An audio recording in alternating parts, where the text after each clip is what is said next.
Hello everyone, how are you all? Today we will start a new chapter of physics, that is chapter number 3, gravitation. Okay, in this chapter, first of all we will start the introduction. Okay, introduction.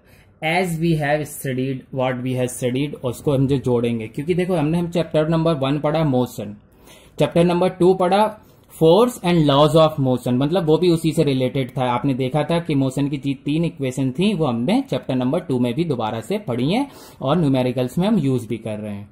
ऐसे ही है chapter number 3 gravitation, मतलब जो पहले के 2 chapter पढ़े हैं उनका भी यहाँ पर यूजेस है।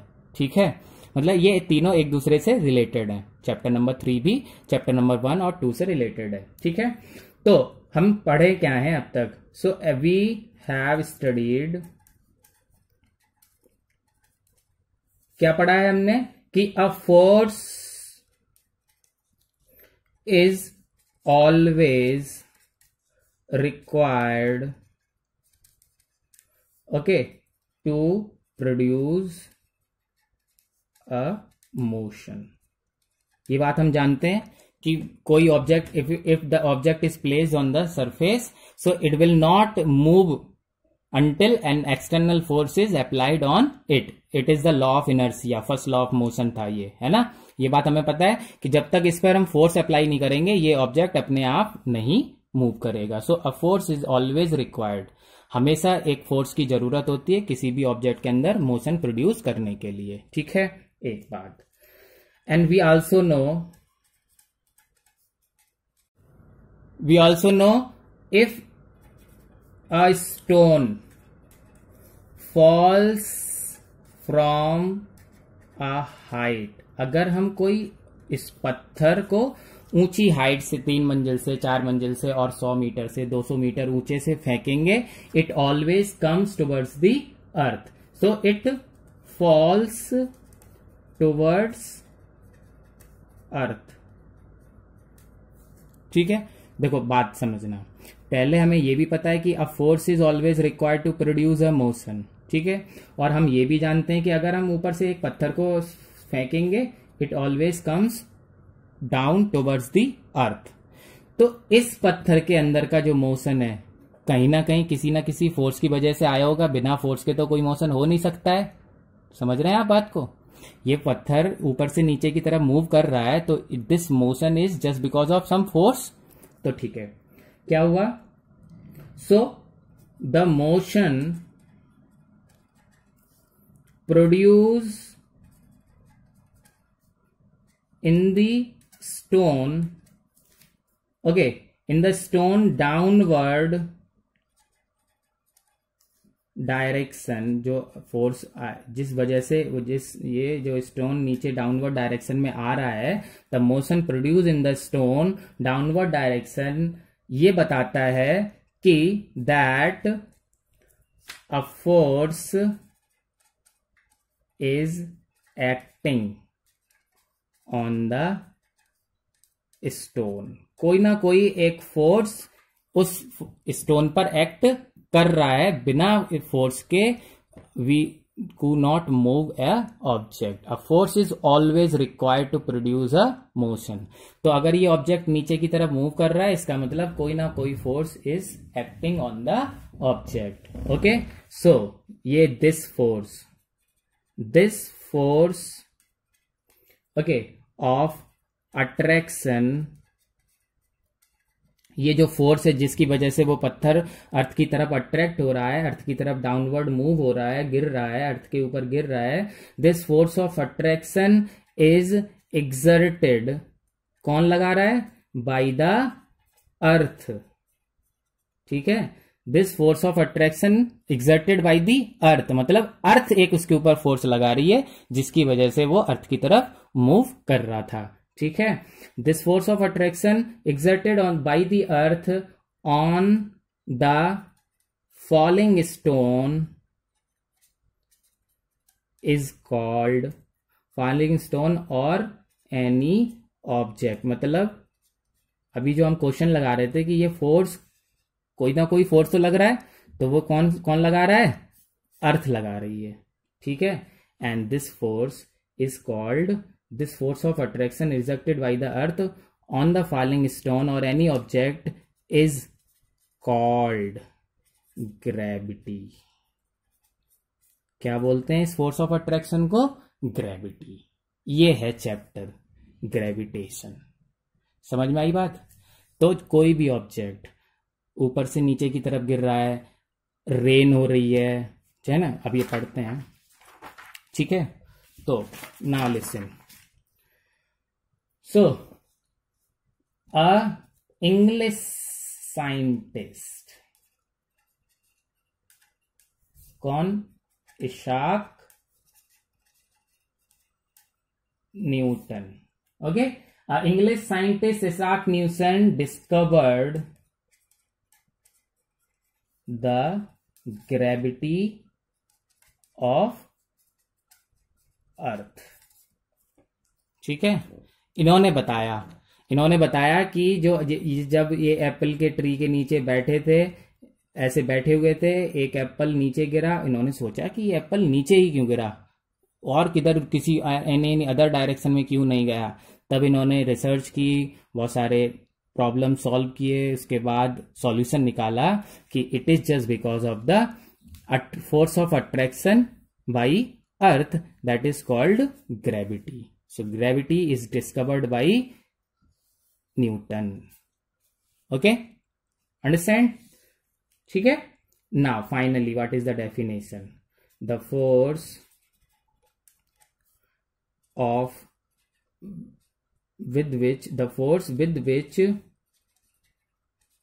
the earth attract or pulls. ठीक है, the object towards its center is called the gravitational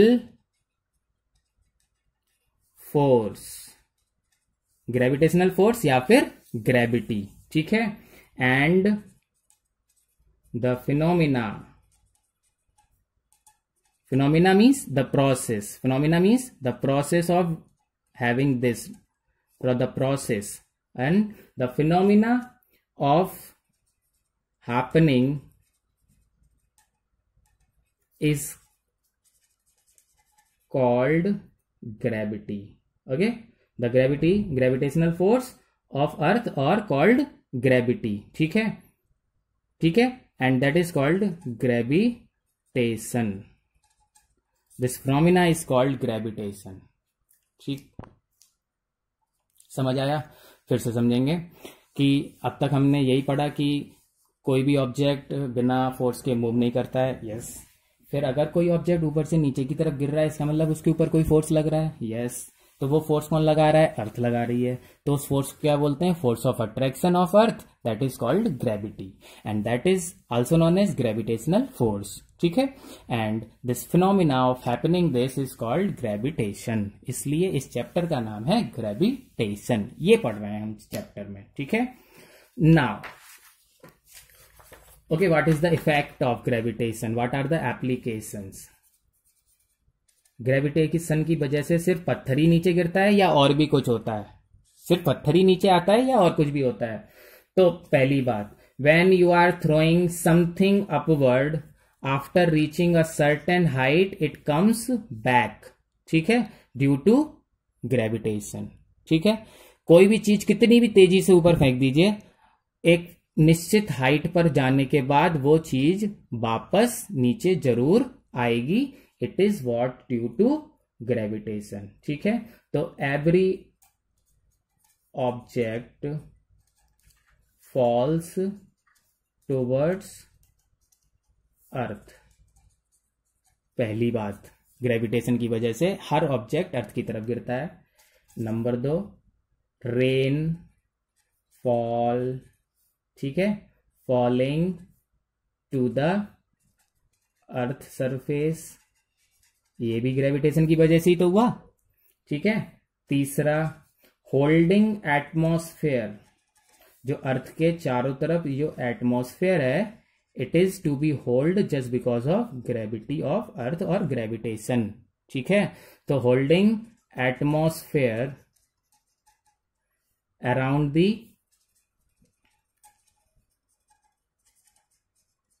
the earth is just also happen due to the gravitational force around the earth.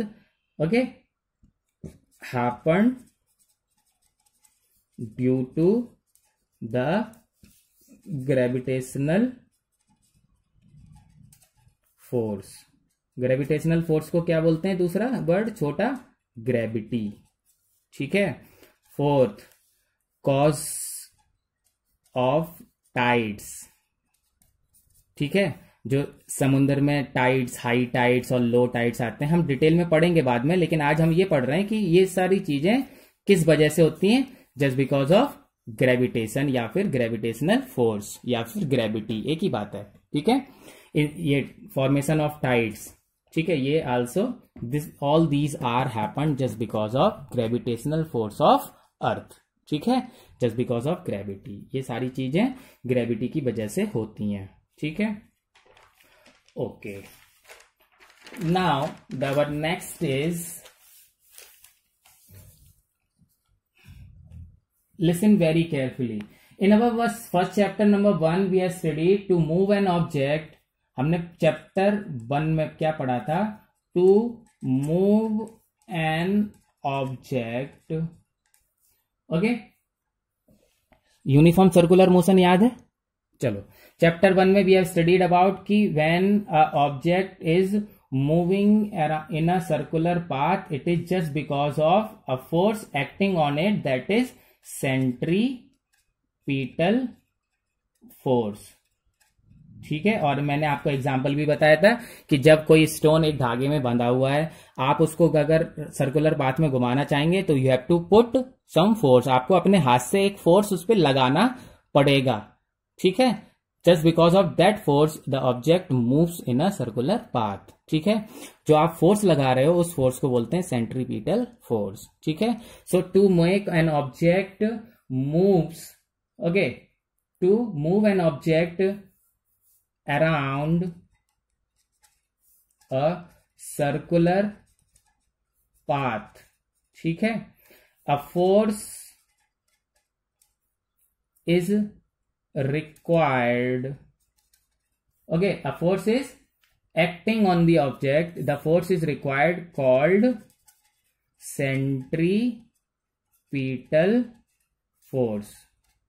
Okay, in chapter number 1 we have studied this. मैं फिर से revise करा दिया इसीलिए कि centripetal force क्या होता है, जिसकी वजह से कोई ऑब्जेक्ट चारों तरफ सर्कुलर पाथ पर मूव करता है। It is just because of centripetal force.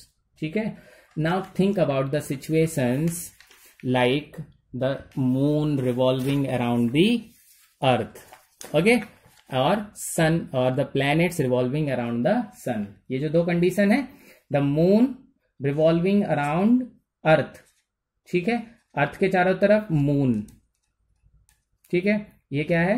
अर्थ, और ये सन है, तो mercury, Venus, Earth, Mars, Jupiter, all these planets are revolving around the sun or the moon revolving around Earth. मतलब ये सारे प्लैनेट सन के चारों तरफ या ये मून अर्थ के चारों तरफ रिवॉल्व कर रहे हैं ड्यू टू सेंट्रीपीटल फोर्स। समझ गए? इतनी बात समझ में आ गई? ठीक है, चलो। सो दैट मीन्स, इसका मतलब क्या हुआ? दैट मीन्स सिर्फ अर्थ अट्रैक्ट नहीं करती है। ओके, दैट मीन्स अब हम पढ़ रहे हैं कि not only earth, okay, not only earth attract the other object, सिर्फ अर्थ अट्रैक्ट नहीं करती है, बट एवरी ऑब्जेक्ट अट्रैक्ट्स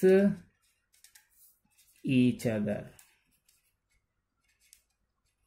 मतलब ये जो हमने अभी पढ़ रहे थे कि जो हम कोई भी ऑब्जेक्ट अगर ऊपर फेंका जाएगा तो थोड़ी देर बाद अर्थ की तरफ आएगा, तो अर्थ अट्रैक्ट करती है, ऐसा नहीं है। सिर्फ अर्थ नहीं अट्रैक्ट करती है, हर ऑब्जेक्ट एक दूसरे को अट्रैक्ट करता है। मतलब every object attracts each other. मतलब ये सन सारे प्लेनेट को अट्रैक्ट कर रहा है, ये प्लेनेट इस वाले प्लेनेट को भी अट्रैक्ट कर रहा है, या सन को भी अपनी तरफ अट्रैक्ट कर रहा है। मतलब all the object are attracting each other. मतलब हर एक ऑब्जेक्ट दूसरे ऑब्जेक्ट को अट्रैक्ट कर रहा है। मतलब आप बैठे हो, आपका मोबाइल आपको अट्रैक्ट कर रहा है, आप मोबाइल को अट्रैक्ट कर रहे हैं, है ना। ये हम बाद में पढ़ेंगे कि दिखाई क्यों नहीं दे रहा, है ना। आपके क्वेश्चन दिमाग में आया होगा कि सर आप बोल रहे हो अट्रैक्ट कर रहा है, मतलब टेबल आपको अट्रैक्ट कर रही है, आप टेबल को अट्रैक्ट कर रहे हैं, टेबल फैन को अट्रैक्ट कर रही है, फैन बॉल को अट्रैक्ट कर रहा है, या आपका घर किसी दूसरे घर को, या कार किसी दूसरी कार को। सब yes, every object attract each other. We will discuss in all these things in this chapter only. Okay, बस आज ये समझ रहे हैं कि सिर्फ अट्रैक्ट अर्थ नहीं करती है, but all other object attract each other. ठीक है, समझ आई बात। So every object in the universe, okay, attract